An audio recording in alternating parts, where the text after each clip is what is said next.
The views and content expressed on the following program are provided solely for informational and entertainment purposes. They do not constitute legal advice. A podcast is not a substitute for retaining a competent, licensed attorney to advise you on your specific legal situation.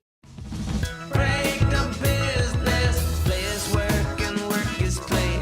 Power into creators, have fun along the way. Break the business, doing what it takes. Celebrate success and learn from the mistakes. How's it going, everybody? Welcome to the show. It is time for Break the Business, where we empower indie creators and have some fun along the way. I'm Ryan Kairalla, and it is a pleasure to have you here this week. Happy New Year, viewers and listeners. So excited to have you all here with me in 2024. I wish you happiness, health, and I wish that you don't go through what I'm going through right now, where every document I'm writing, I'm still writing 2023 on everything, and I don't actually start writing the correct year until like March. I hope that doesn't happen to you. I hope the new year is a far more pleasant experience for all of you. Thank you for starting the new year with all of us. We got some great guests this week, great topics this week, and we're just so happy to have you along for the ride. Our guest coming up later in the show is going to be jazz luminary Peter Martin, founder of the jazz education platform Open Studio. Really terrific educator, is going to have a lot of great advice for you. We're going to learn a little bit more about Open Studio along the way. Joining us as our co-host this week, a favorite around here at Break the Business, musician, producer, and composer of the BTB funk song that plays before every show on the live stream. Zach Sloan's with us. Hi, Zach. Why, hello. Happy New Year. Happy New Year to you as well. I assume that when you celebrate the new year, as any good lawyer does, you're not celebrating the ball dropping or confetti or Ryan Seacrest or anything like that. Like any good lawyer, the only thing you're celebrating on January 1st is Public Domain Day. Yes, You indeed. know it.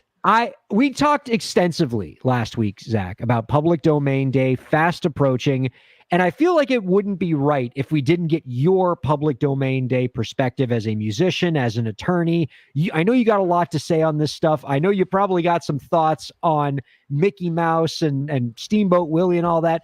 Just curious, how does your household celebrate Public Domain Day? Like do you have a Public Domain Day tree? What do you do to celebrate this really powerful day in copyright law, where all of the 1928 works of art, including the original Mickey Mouse Steamboat Willie cartoon, belongs to the world?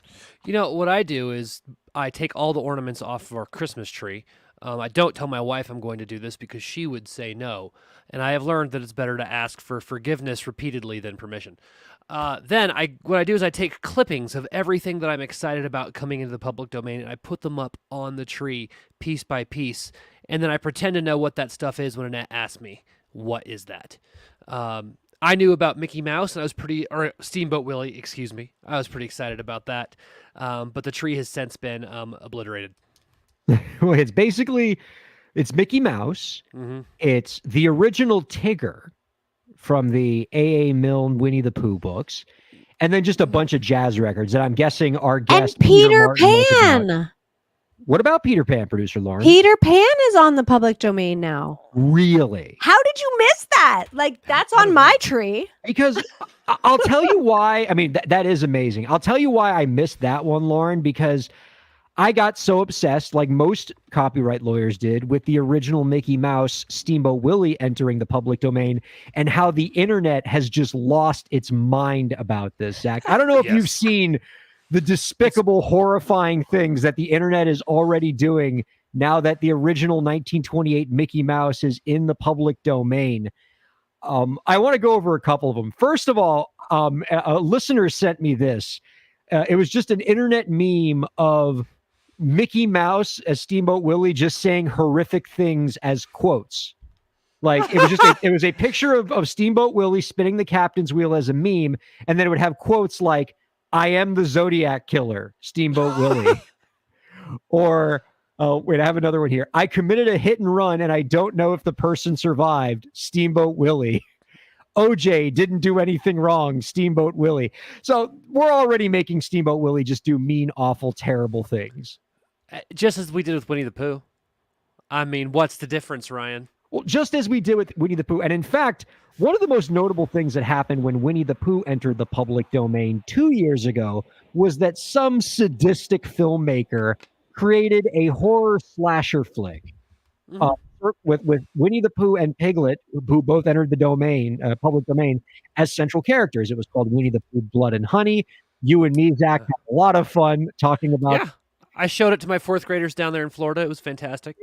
You were the one who got, so you were the teacher that got Yeah, Colorado for that. Yeah. Well, you'll have another opportunity to traumatize your children because Steamboat Willie is going to get the slasher horror movie treatment now that it is entering the public domain. This is from Variety. Lauren, I don't know if you have the article about this, but Variety is reporting that filmmaker Stephen Lamort, now that Steamboat Willie, the original Mickey Mouse, has entered the public domain, he is set to direct, and Stephen Lamort, I should say, is set to direct an unidentified horror comedy based on the Steamboat Willie cartoon. In the movie, a sadistic mouse will torment a group of unsuspecting ferry passengers, and production is set to begin in the spring. And they actually got the filmmaker to give a quote as to what possessed him to make this Steamboat Willie's first public domain appearance in a major motion picture. And Laporte said, quote, "Steamboat Willie has brought joy to generations." And I wanted to stop that. No, he didn't say that. He said, "Steamboat Willie has brought generations." But beneath that cheerful exterior lies a potential for pure unhinged terror. Yeah, we all thought that. It's a project I've been thinking of, and I can't wait to unleash this twisted take on this beloved character to the world. Yep, Stephen Laporte got all the letters from all of America's children saying, we want more than anything for Mickey Mouse to be in a horrific slasher movie. It's what the founding fathers would have wanted, Zach Slug. Absolutely. And I'll tell you, if you look, listen, here's what I want you to do. Imagine Mickey Mouse. Now imagine just from the chin up. That's the face of a serial killer. And I think that really, I don't think this is a twisting of Steamboat Willie. I think this is exposing the true character. And there are layers to this character. And I think, Homicidal Maniac is probably the center layer. I mean, I know you're going for the joke there, but I don't think you're actually that wrong. So no, I'm serious. If you actually watch the terrifying. Steamboat Willie cartoon, which I guess we can now play clips of on the show since it belongs to everybody. Lauren, I don't know if you could see if you can find it, Lauren, if we can, just grab some clips of Steamboat Willie. Because here's the thing about the Steamboat Willie cartoon. Most people, when they think of that cartoon, it's just Steamboat Willie, Mickey Mouse spinning the captain's wheel while whistling. What you don't often see is the rest of the cartoon, which is pretty much just like 20 minutes of Mickey Mouse torturing animals. If I'm remembering this cartoon correctly. So making a slasher horror flick where Steamboat Willie is murdering his passengers on a boat is actually not that far from the source material. It's not a significant departure. No, it's about where, you can draw a direct line from Steamboat Willie to Tom and Jerry to Ren and Stimpy. It's not that far apart. And so this, while I think it's funny to go for jokes and crack, this sort of makes sense to me. It makes much more sense to me than the Winnie the Pooh one ever did. That's for sure. I mean, if you were going to make the profile of a serial killer, right? Steamboat Willie tortures animals, right? Every serial killer has that on their resume, right? Before they kill people, they usually kill animals. Yep. Secondly, doesn't talk, only whistles. Right. Tell me that's not serial killer right there. Oh yeah, if you're walking down an alley and somebody's behind you and they're just whistling, that's the last sound you're ever going to hear. Yeah, that's it. Yeah, so, you know what? This might not even be parody. No. This is a faithful adaptation of the Steamboat Willie source material, this Steamboat Willie slasher flick. Yeah, I don't see what the hullabaloo is. I mean, I'm wondering, I don't know where producer Lauren is looking for the Steamboat Willie cartoon on the internet right now. I'm sure it's on Disney Plus, but I bet if you just find it on YouTube, it's there. Anyway, so while producer Lauren goes after that, and I already give you permission, producer Lauren, that if you find the Steamboat Willie clip and you want to play it, we'll just stop whatever we're talking about and we'll talk about Steamboat Willie some more. Okay. That's my promise to you, producer Lauren. But in the meantime, Zach, wanted to talk to you about a pretty interesting piece of music news that came in over the holiday break. So over the holiday, let me go ahead and pull this up. Here we go. Lyric and music data licensing company Lyric Find made two major announcements that are going to have direct implications for indie creators. I think a lot of your production clients, Zach, and I think you as a musician are really going to get excited about these announcements. First, they announced that they've acquired Rotor, the platform that allows artists to use AI-powered tools to quickly create a wide range of music videos, including Spotify Canvas videos, lyric videos, Apple Motion art videos, promo videos, visualizer videos, and even traditional music videos. And you can make these videos quickly on the platform without any editing skills. It's a cool platform.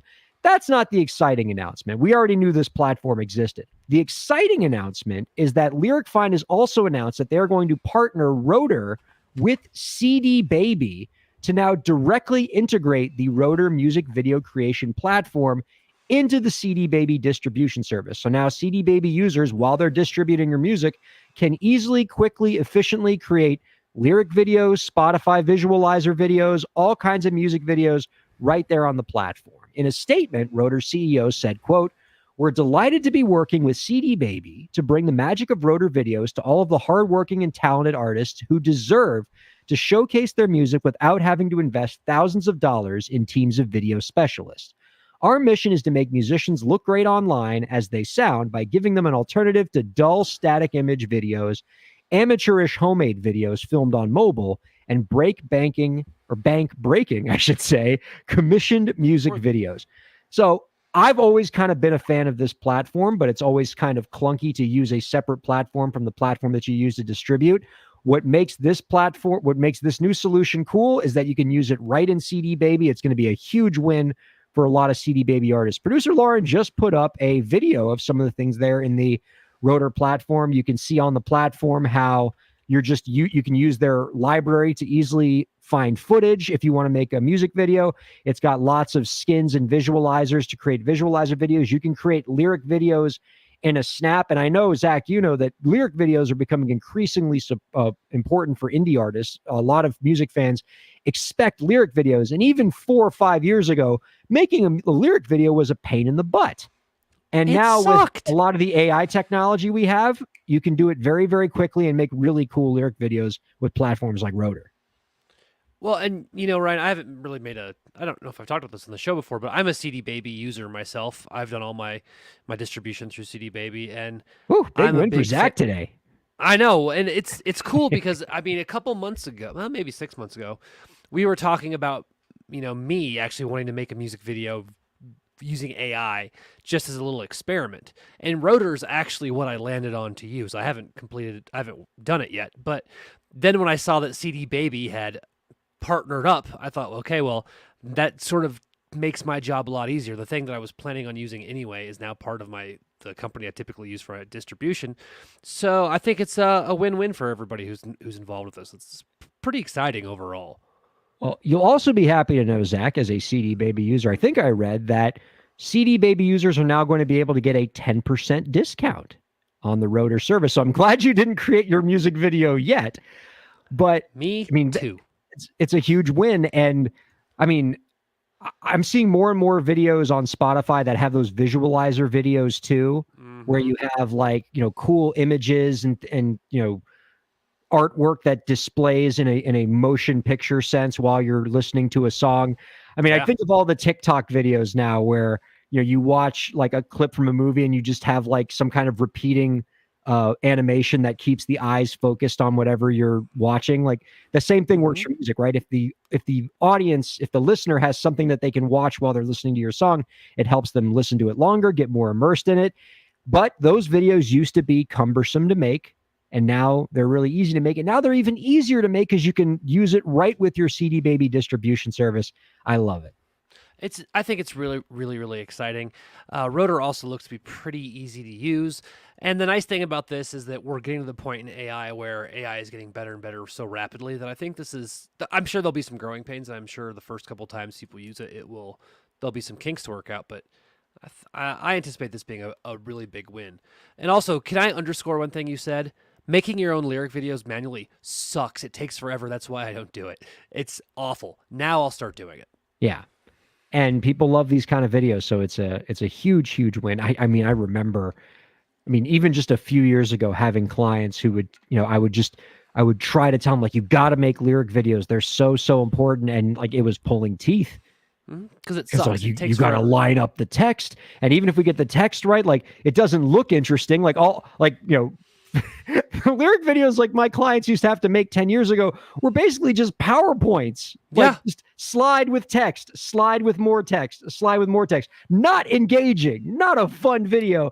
But they would do it because it was good to have lyric videos and help boost engagement for a song. But now you can really have a lyric video that you're proud of using these kind of AI tools. Yeah, and I don't recall the platform that Dear Marsha, my band, we have a song called Broken that we did a lyric video for. And I forget the platform that we used, but I know it took our Wendy Clay forever to make a cool looking lyric video. So now I'm going to rub it in her face, Wendy, if you're listening. That took you a long time. It would have been way faster with Rotor. I dig. Yeah. Love these kind of solutions. And I love what I love most about this story is that it's just the latest example of a phenomenon that we report about a lot here at Break the Business, which is distribution services partnering with other platforms to create an augmented experience for their users, right? Because as we've noted before, CD Baby, DistroKid, TuneCore, these distribution services, they're offering essentially a completely fungible product, right? All of them can put your, CD Baby can put your music on Spotify just as easily and effectively as TuneCore can, just as easily and effectively as DistroKid can, right? There's not a lot of difference in their work product. I know people from all of these companies, they all do a great job with the core product. So for them to differentiate themselves, they are furiously adding additional bells and whistles and other services. DistroKid recently talked about a lot of the tools that they were adding. We had Mike Fink on from DistroKid a couple weeks ago talking about all the, a lot of the new solutions they're bringing in. You got CD Baby in here now offering the music video production services. TuneCore is adding new stuff all the time because this is the way they have to draw you in, right? They say, hey, you distribute with us. Not only will we get your music on Spotify, but we got all these other integrations that are going to make your music distribution experience more effective, reach your audience faster, and save you some money. And the musicians win when that kind of stuff happens. Absolutely. And I love it when CD Baby does something because that means TuneCore and DistroKid also have to do something and vice versa. And I think them all competing with each other ultimately provides better options for the indie artists who use the services. So keep going for it, guys. This is fantastic. Before we go to the next segment, Zach, I've received the thumbs up from producer Lauren that she has found the Steamboat Willie cartoon.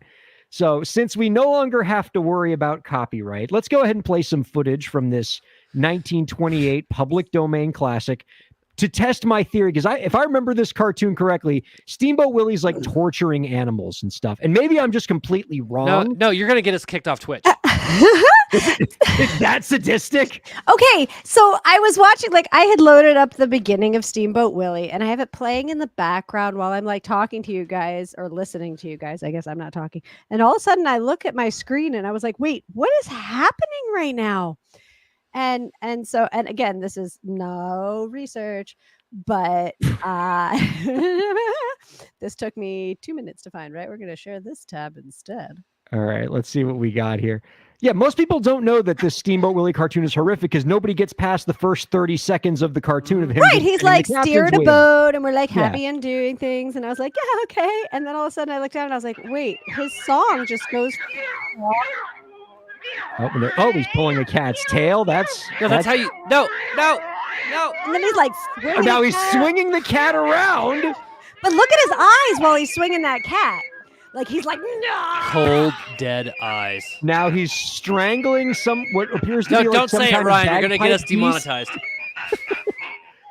Like he strangles this guy for a little while, and then he goes on to the pig, which I don't know if we're even to the pig, but like there's this mommy pig. I don't even want to know what he's going to do all to the these pig. babies, and he just starts like pulling on all their tails, and he's like lifting them all up, like, you don't want to eat that, and then he's like, yeah. Okay, So I this hope keeps Peter Martin going. can see this because I want him to tell me I what like- mode they were using. Oh, like I'm not joking. Like he keeps going. He's like, why are you still holding on? So he. Oh, kicks what are the you pig, doing to that pig, you monster? Oh, And she's like crying and screaming. I can't. Like I just. Was he Did that just happen? sexually assaulting a pig? I want to say yes. Oh my God. Yeah. So I wasn't expecting that. I was like, I'll load up Steamboat Willie. And then I looked at it. I was like, what is happening? How Yeah, is I wasn't Disney- joking. How is Disney not locked this cartoon deep into its vault next to Song of the South? Dude, when I said you're going to get us kicked off Twitch, I was being serious. It's public That's domain day. We have to horrific. celebrate. I mean, I'm starting to think that this Steamboat Willie slasher movie they're going to make can't possibly be as horrific as what I just saw in this cartoon. All you have to do is put it in a minor key. Like just do the exact same video, but move it down. Oh, see, I think the overly cheery, Yeah, keep no it l- bass music actually makes it more horrifying. Keep it The fact that it's- Lydian. Yeah. The fact that it's like happy music while Mickey Mouse is destroying all these animals, like that makes it so much worse. So is the music public domain as well that was in that video? Because I assume it has to have been around at least that long. Right. So yeah, this like everything in the movie should be fair game because it all came out in the 'Cause I was 1928. just like do do do do do do do do do, and I was like, wait, can I do that? I can. Yeah. I can do that. Also, Lauren, you need to tell the live streaming audience what you have attached to your fingers. Yeah, Wolverine. Because yeah, You you have don't like like my Wolverine snacktive? chopstick claws that you're just like eating. First of all, eating during the show, super professional. But It's cotton candy though, so you can't hear it crunch. White cotton fluff. These were in everybody's stocking this year. You can't see them, but they're like chopsticks that go on the inside of your finger. Yeah. We should get sponsorship. I am not getting ad money for this ad. But they're super fun, and then your fingers don't get dirty when you're typing or like playing your video games. oh my God. Anyway, I'm sorry. I like quite I- entertaining. whatever you're saying is great and terrific, but I don't know how you can eat after what we just saw. All right, let's move to a palate cleanser here. I want to debut a new segment this week, and I need Zach and producer Lauren's help with it. I was about to run away. This Okay. is probably going to be a disaster, but we Yes. workshop stuff live on the air. If it works, great. If it doesn't, we pretend like it never happened, but we don't rehearse. So the idea I had this week is to do a break the business news quiz where I would pit producer Lauren against whoever our co-host is this week and quiz you about stuff that's happening in the news. Don't worry, you don't need any background knowledge of anything happening in the industry. These are multiple choice questions, so you can make educated guesses, but they could be ways for us to, talk about some things going on in the industry. Now, here are the rules. There are 3 questions. The first 2, if you're tied after the first 2 questions, we'll do the third question as a tiebreaker question. And the tiebreaker question is a numbers question. So whoever gets closer to the correct number wins the whole game. Make sense? Yes. Do we have any kind of music? Like, can we get some game show music for this segment that I'm just making up on the fly here? Steamboat Willie. I would love. Yeah, I don't have that. We were talking You know about what? feeding the ducks. You I know can what? play Can we Steamboat get Willie. the Steamboat Willie music? Sure, why not? Yes, sure. Would you like it from the beginning? Absolutely. All right, sure. Is there a why way we can get the audio without having me look at it, though? not? 100%. Okay. I No, can make him watch it. Don't make me watch it. Okay. Music's playing. Here we go. This is the Break the Business News quiz. So here's question number 1. There's sound effects. Can we turn that down a little bit? In a recent column in Hypebot, music marketing expert Jesse Kirschbaum predicted that this platform will be, quote, the platform of the year for album release events in 2024.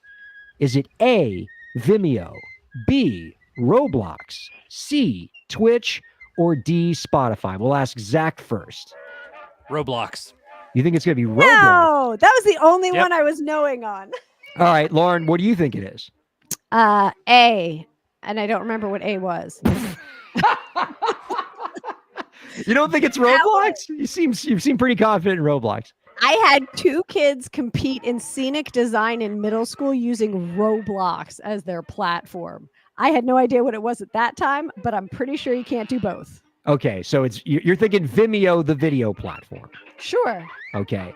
Well, Zach actually has this one correct. It is Roblox. No way, really? So in the The bird is Zach's already laughing. doing his victory lap. In the article, Call me Jesse Russell Gershcom Wilson, baby. wrote, once the AI, why, because you're benched? Once the AI Yeah. plugins make building easier, everyone's going to flock to it for their album release event. Artists like 21 Pilots have done album events on Roblox where you can have your little robot people like come and watch a concert event on the platform. And it's true, like the AI creation tools are so good. Like people are doing all kinds of things in Roblox. I've seen Roblox football games, Roblox hockey games, Roblox live concerts. And I think with the rise of virtual reality, you're going to see a lot more artists using this platform as part of their release strategy, which is pretty exciting. Wow, that's cool. I thought it was amazing I think it's that super dope. children were doing designs on it. And I'm like, oh, very cool. I thought it was going to be like a Minecraft thing when that started, where people were doing like staged events.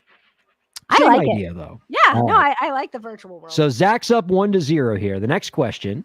DSPs, Spotify, and Deezer have objected to this country's recent proposal to impose a 1.75% tax on music streaming, the revenues of which would be used to train and support musicians in that country. Is it A, Brazil, B, Japan, C, France, or D, Nigeria? And we'll have Lauren answer this one first. France. All right, Zach, what do you think? He's going to go Nigeria. I was gonna go France. That'd be a good strategy Wait because a if you both make the same Yeah. guess, You know what? then you're gonna win by France. default. We've already found a flaw in this game.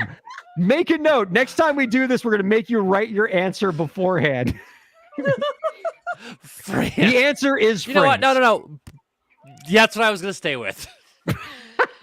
The answer is France. Spotify and Deezer are claiming that such a tax is going to eat into the platform's margins and put them in a weaker position against Apple Music, because Apple Music basically treats the streaming as a loss leader, right? They're not actually trying to make money off of streaming, so they don't care if their margins get thinner and they can stay competitive against other services.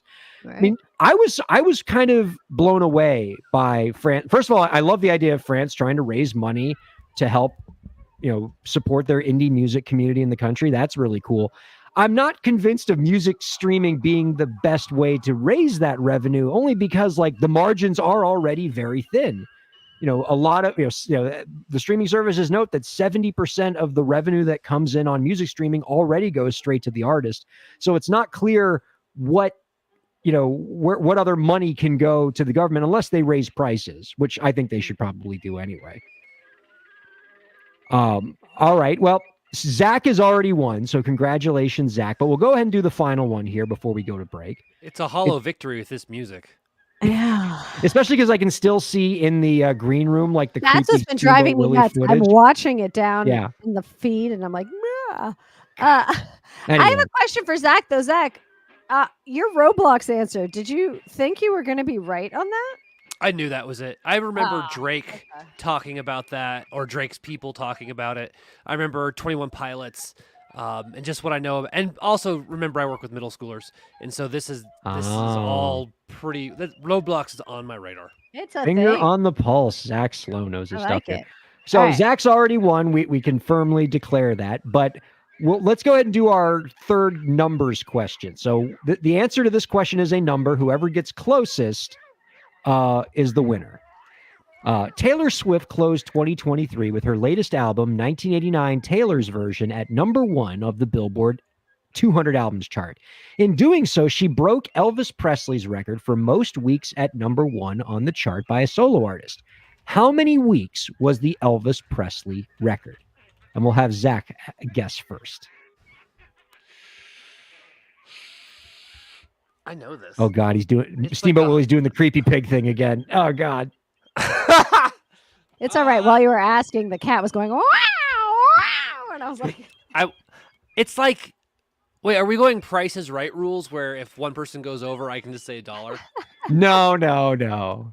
Okay, wait, I guess it I'll doesn't go work, so I'm $1, first. but I said, yeah, "Who's because then asked?" like whatever number Zach says, Lauren's just gonna say one number higher. So It's like, I want to say it's 100 and 132 weeks. I think No that's way. Like a year and a half? Yeah, but I thought that you said it was Elvis. I thought it was the Beatles. 130. There's still no way it was like 2 All right, Laura, years. what do you think it is? I'm gonna go with 33. 33 weeks. So the correct answer is 67 weeks. 67. Oh, I So was Lauren double. got that one right. Or But at here's least the closer. here's the scary thing. So I guess that makes it a tie. Well, damn. Well, No, no, we already I got- said that didn't count. I got 2 right. Oh, so did she. Damn. Yeah, but no, because we already said it didn't count because that was only the tiebreaker. There was no tiebreaker. But Zach wins. But here's why this is scary, because Zach was actually kind of on the right track, which makes me think he's way too into the news, because his 132-week answer was the correct answer, but for a different question. The all-time record for most weeks at number one for any artist, including group acts, Total. is the Beatles at 132 weeks. But the record for solo artists was Elvis Presley at 67 weeks before Taylor Swift just broke it. Zach, are So you not just the reading same song? Are you just saying like that artist / group? that artist? Okay, Yeah. that makes a little more sense. Okay. So because I had just read. Okay, so here's the other thing. I work with middle schoolers, and so Taylor Swift is also And in my- those middle schoolers all can't the get enough time. of Elvis and the Beatles. No, but I can tell you exactly how this came up because I remember it pretty distinctly. Kids were talking about the success of Taylor Swift, and so I started looking it up and comparing it to other artists. And so I saw that stat somewhere. That's how I had that number. And we were talking about the Stones and the Beatles and Elvis, and we had somebody else and Michael Jackson, and like where Taylor compared to all of them. So that's how I got to that number. But you got the Beatles number exactly correct, Zach. Exactly. Because I knew it was 130 something. I was kind of just guessing at that. That was luck. But that stuff is like, it's really interesting to compare what Taylor is doing now to what those artists were doing. And one thing I think that is actually really important to talk about, and I would actually like to talk to Peter Martin about this too, is I think that this singles market, now that Billboard has adjusted it's for streaming, makes albums more important again. Because you can look at like the Billboard Hot 100 and like when the new Morgan Wallen, what's his name? Wallen? Morgan Wallen. Yeah, you got it Yeah. right this week. When Morgan Wallen album comes out, all of a sudden he has 15 of the top 25 songs because Right. everybody's just listening to his album. And when Taylor Swift releases an album in 1989, she had like a third of the Hot 100 at one point. Like, so I think this is an interesting thing to talk about. I think a third's an exaggeration, but it is an interesting thing to think about that albums are now relevant because of streaming when the streaming was thought to be the singles market that would kill albums. Does that make sense? It does. And I'm with you. I'd love to get Peter Martin's perspective as well. Let us take a break, and we'll come back and talk with jazz pianist and educator Peter Martin of Open Studio here on Break the Business. Don't go anywhere. We'll be back in 2. Ryan Kairalla here. I hope you're enjoying the show, and I hope that you're getting a lot out of it. I do what I do because I care about creators like you. A lot. I've dedicated my career to helping creative professionals, entrepreneurs, and organizations move forward. I do it by hosting this program, and I'm also proud to do it in my legal practice. If you're a creative professional looking for solutions-oriented legal services to help you further your goals, I'd love to help. My firm RKPA does contracts, commercial law, copyright, trademark, and more. Visit rkpalaw.com to learn more. That's rkpalaw.com. Ryan A. Kairalla, PA, Miami, Florida.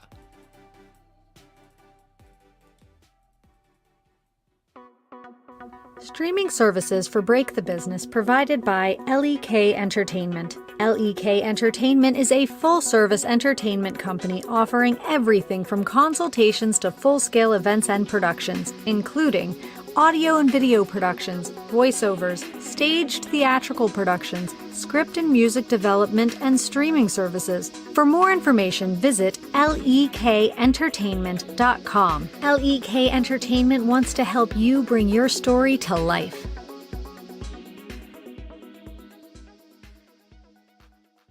thanks for supporting Break the Business. If you have a question or topic that you want us to discuss, email us at breakthebusiness@gmail.com. You can follow the host, that's me, on Twitter at Ryan Kair, and you can follow the show at the BTB Podcast.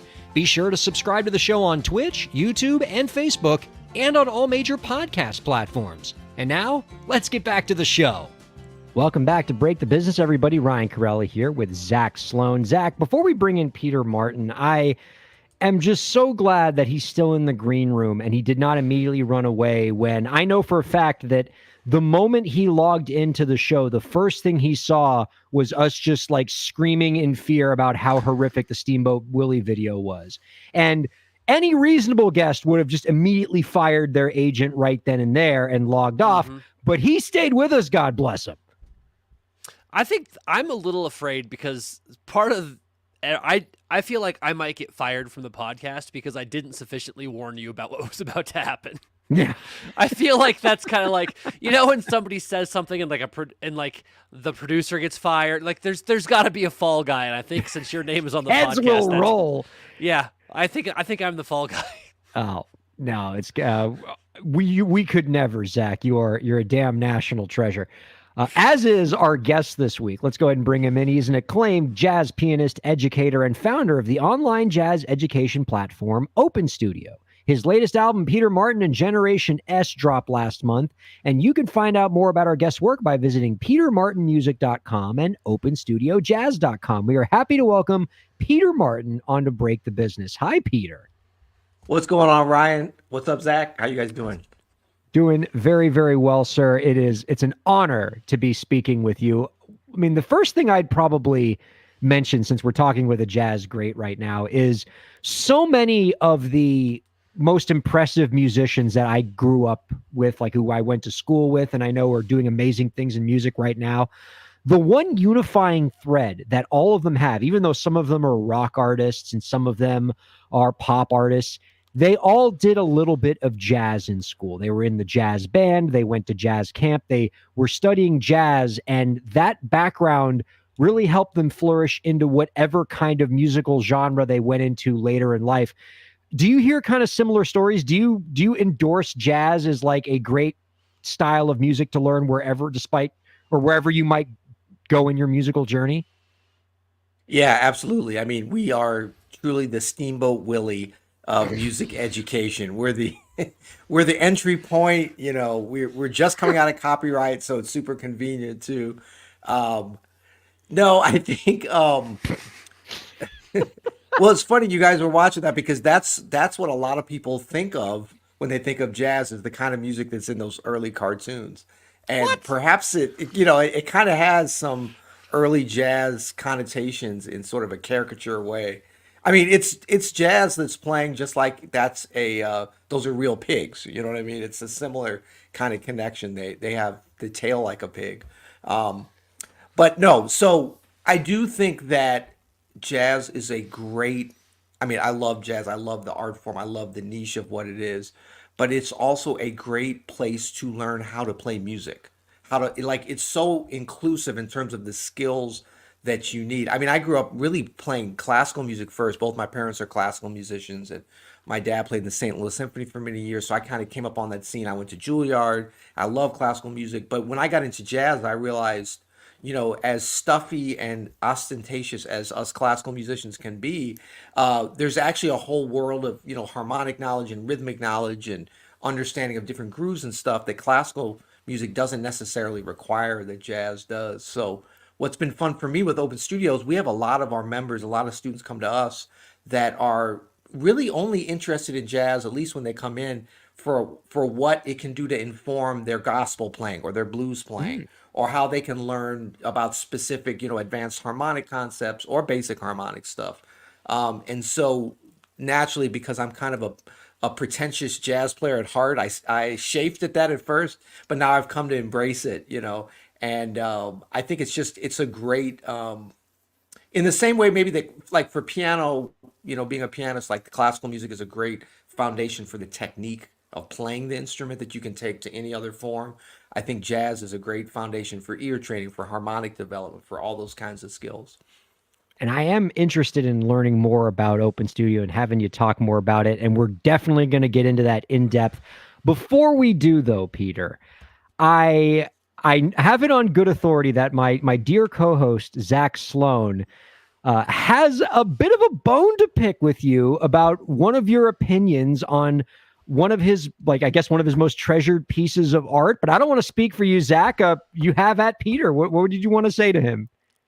Kind of Blue is overhyped. What? What? What? Is it not? I mean- Is it not overhyped? I mean, I guess that is actually the perfect response. What is Kind of Blue for the jazz illiterate on the show? Dude, Go ahead. Dude, you're the authority. You talk about No. it. Now I feel bad. I'm the overhype. I'm like the hype. You're the hype man. I'm the anti-hype man. So Kind of Blue is it's a Miles Davis album. And as a teacher, whenever I need my kids to focus but be creative, that's actually the album I put on. And I have just grown, I think, probably to unnecessarily love it because I associate it with like getting good stuff done in my classroom, and it's just a great record. So when I'm watching your top 10 jazz albums video, and I see you have several albums that you kind of crack on as being overhyped, I just had to like bring it up because I was a little surprised by that. But then when you said right now, is it not overhyped? I was like, oh man, he might actually be right. Well, look, I mean, Zach's overhyped. heart, Peter. Overhyped by you and many others and myself too. I mean, I've, on our podcast, on our You'll Hear It podcast, we probably referenced that recording more than any other record. I've recommended it. I've bought. It's funny, it's like usually when I go to Amazon, it's like $4.99 for a CD. I don't even like have many CD players. I just buy it because I'm like, wow, that's a great deal. I've got them all around. I give them out as gifts. I use them as coasters. I think it's probably, I mean, if you were to wake me up in the middle of the night and say, what's the greatest jazz record ever? I'd be Kind of Blue. And my point with that, please don't come to my house and wake me up in the middle of the night. But my point is with that video was that it's not the only record, and some other ones weren't either. And I was mainly cracking on, to be honest, was a space that I saw on YouTube that everybody's doing their top 10 jazz records, and it's always the same records. And I think we do ourselves a disservice when we don't see the full diversity of kind of albums out there. So if I go to a top jazz records, I want to see some that I don't know. I mean, I consider myself an aficionado and expert, but there's a lot of stuff I don't know. I don't need to go on YouTube to see some guy saying Kind of Blue is great. We all know that that's great. And that was my thing. It was also to get clicks and views, which it worked. So I was You got me. yeah. But you no, I fell think for the bait, Zach Sloan. It's a good. It's actually I think a cool list. You've got some Herbie Hancock stuff on there, and I overall I just mostly like to argue about Miles Davis. But I have a question for you as a jazz. And I do have some Miles on there. I have a very You do. unusual record of Miles on there. It's an that album I had think is never great. listened to, so I'm going to Yeah. look forward to tracking it down. But let me ask you this, because I love asking this question to jazzers, because I get such a mixed reaction. Yeah. What is your opinion, if you've even heard it, of Prince's The Rainbow Children? I've heard it, but it's been a long time now. Can you refresh me on what that is? It is his concept album about being a Jehovah's Witness that is done in his interpretation, I believe, as in a jazz type setting with an actual live band recording it live to tape. Very funky jazz. With just, I think really the keyboards or the musicianship really kind of goes out of control there. But it's an album that I found that some jazzers really, really love, and some people just, nobody seems to hate it. Some people just don't really remember it. And I think that maybe what I just love it because I love Prince. Raspberry Beret's on that album, right? No. 1999.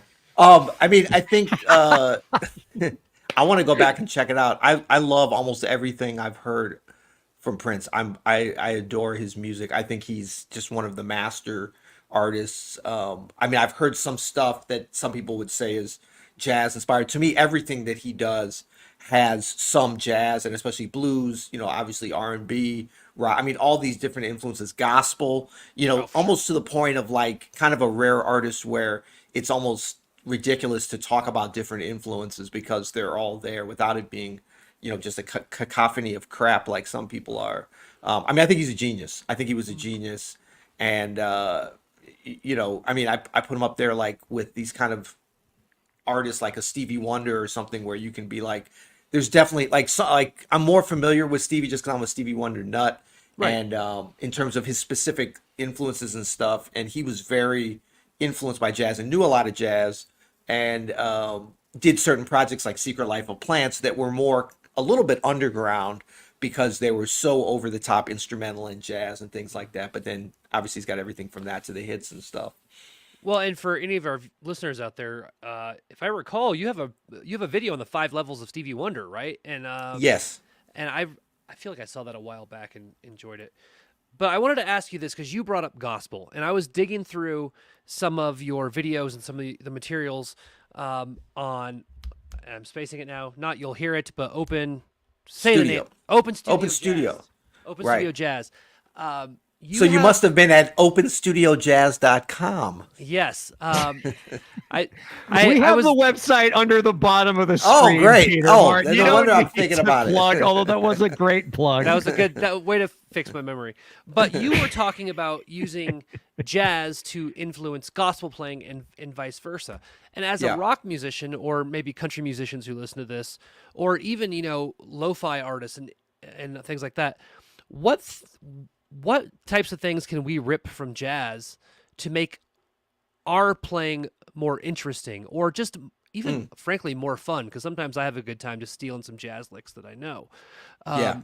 What are your thoughts on using it for multiple genres besides what we've already talked about? Yeah, I mean, I think, great entry points are, harmonic things, like for guitar, for piano, whatever, or really for any instrument, like if you're improvising, upper extension, like alterations, things like that, to bring different colors to chords or to harmonies when appropriate, I mean, when appropriate is whenever you want.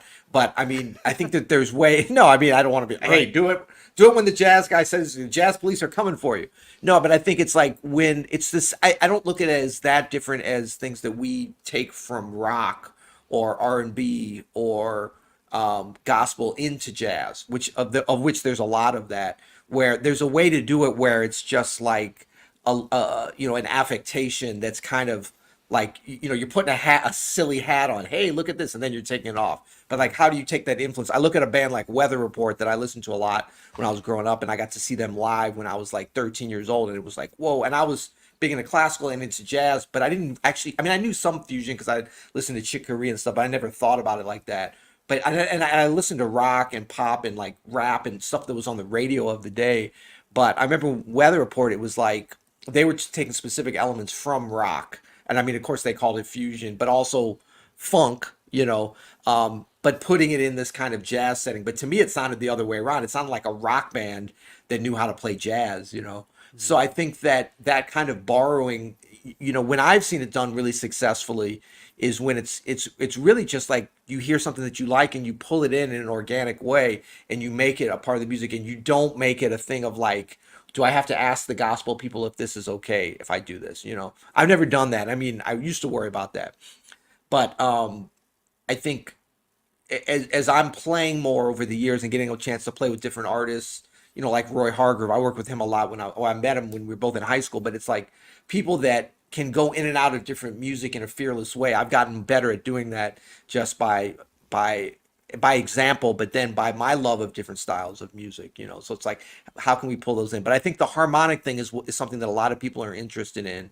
Guitarists, pianists, and stuff pulling from jazz. Or it's like, man, how did you do that chord? Stuff that seems pretty normal to us is really interesting to other players. And then things that I hear, I remember I got a chance to play with George Porter a couple times when I used to live in New Orleans, and he was legendary bassist, played with the Meters and did all this stuff, and we did some jazz gigs, and he was always excited to be able to like play all these jazz tunes, and I wanted to play the Meters, play the funk stuff with the master, which we did a little bit. But I mean, like, to me, the stuff that he could do where he just like do those lines, Apoc way, all that stuff, where like he wouldn't vary. He would just stick right to it, but it was just right in the pocket. But then he was kind of like, man, I love you guys are like, you play this chord, and then I can just change it. So I mean, I think for him it was fun to go do some other stuff where he wasn't locked in. And for me, I was like, we need to get locked in like that, groove like that, So I think it's fun. Jazz, I think, is a great connector with a lot of different music. It's one of those musics that can overlap with classical. It can overlap with rock. It can borrow from funk. Like it's pretty good at that.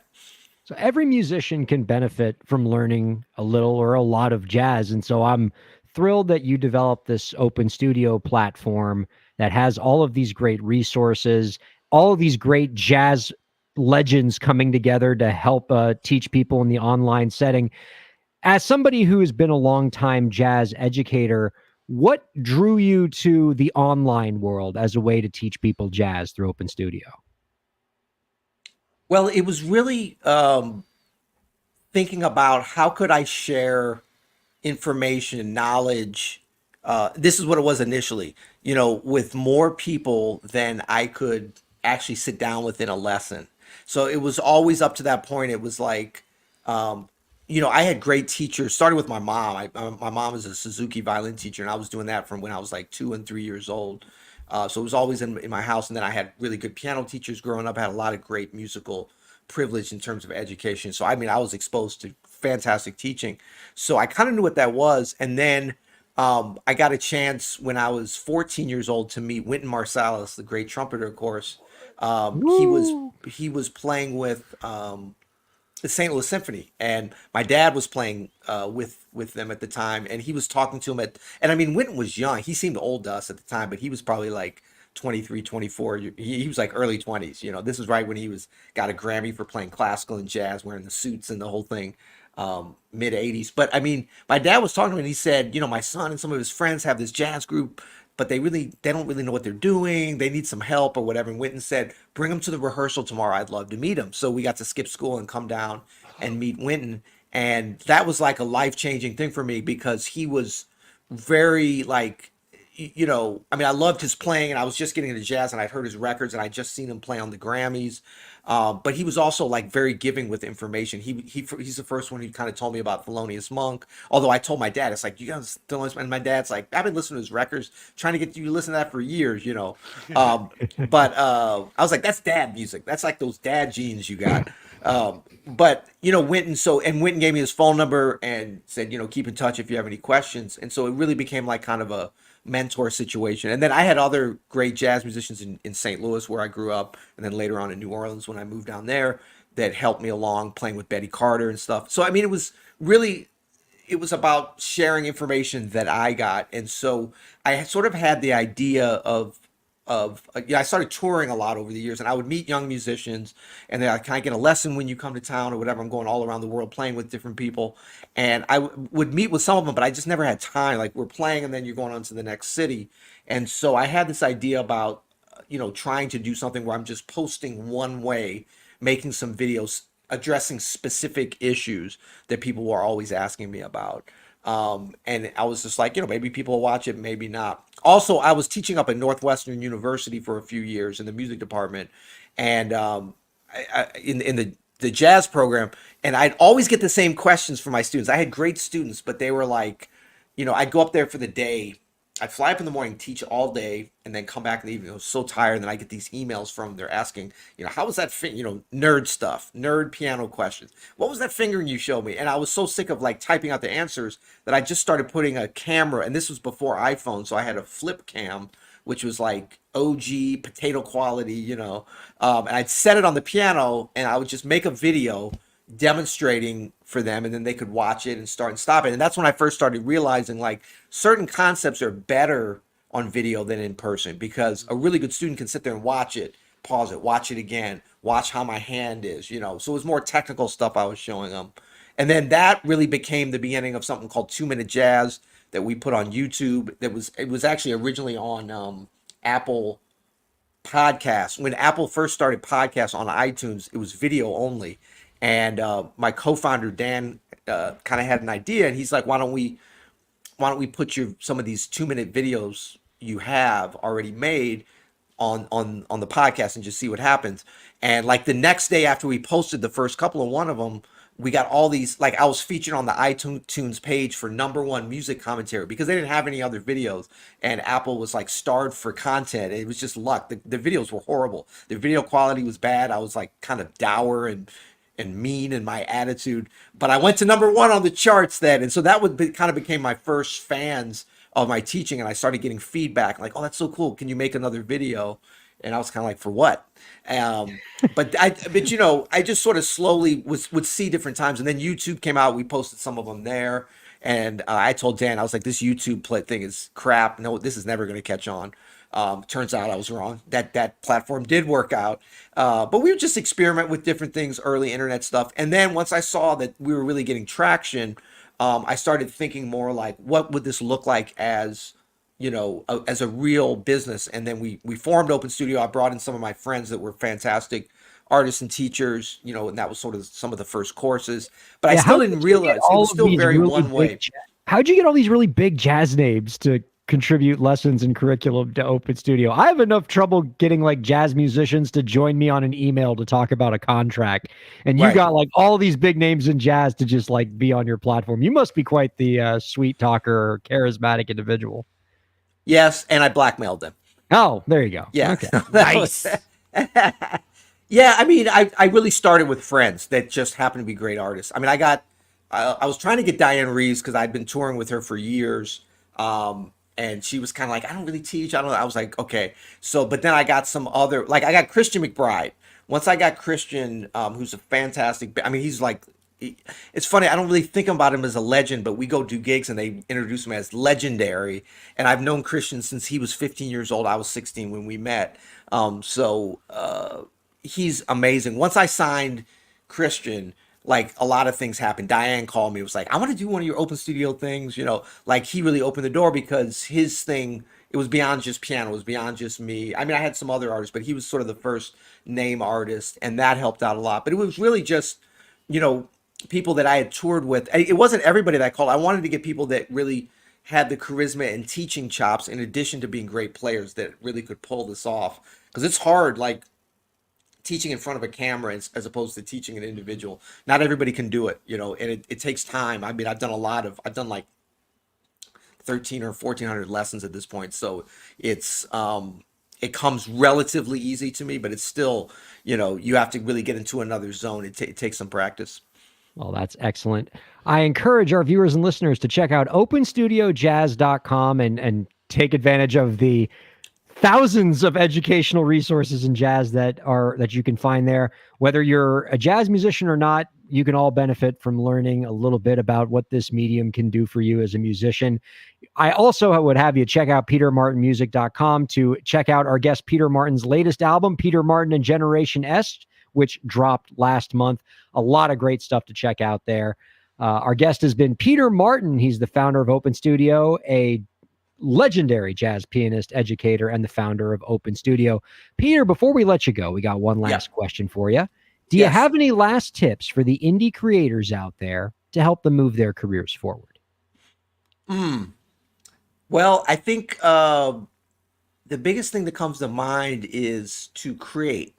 You know, create something every day. It's really easy for us to forget that is the best you know, activity and product that we can do to leverage what it is that we're doing, right? So I think it's very important to get the things around the edges correct. But if you don't have a great piece of a great product, I hate to call it product. Actually, I don't really care anymore. I've been doing it so long. But at first I used to really shave because the product is us. You know, we think of like, I'm not a product, I'm an artiste. But what it really is we need to create something that the world needs. So that's a very unselfish act, actually. So the product, be that music, be that lessons, be that a YouTube video, be that a podcast, whatever it is, you know, do what you want to do, but don't get caught up in like, which one should I do? You know, try one today and then try another one tomorrow. You'll know what resonates with you, what sounds good, what works, and then you'll start to find an audience. But if you don't create something every day and you just research, or you just try to find out the perfect microphone, or you just try to assemble the perfect team or raise money or whatever, and, you know, look, I'm a hypocrite. I've gone down all these roads. That's why I know. But I think because of my love of music, I was always like participating in music and somehow, and I always come back to that as my strong suit. And, you know, even as I get involved with all these other things. And so, as whether you're getting started, whether you're moved along a little bit and then you're coming back or wherever it is make sure you're putting that time into creating things. And not everything that you create is going to be a masterpiece. And some things maybe you don't let see the light of day or don't make it into the world. But try They not can't to all be Steamboat Willie. selfish. Exactly. Just think if they hadn't put that out there, how did that last all these years? That I'll never understand. But yeah, it's just like make something every day. That's the fun part of it anyway. So that'll keep you going. That's really great advice. Tremendous insight. Peter, we really appreciate you joining us this week. Really enjoyed our conversation with you. And we really appreciate you tolerating our nonsense for the last 20 minutes or so. You're a good egg. Likewise.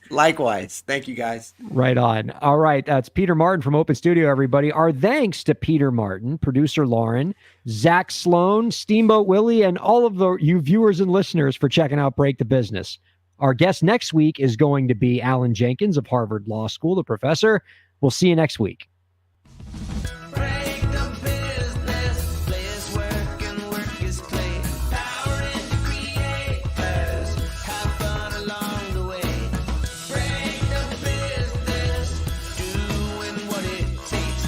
Celebrate success and learn from the mistakes.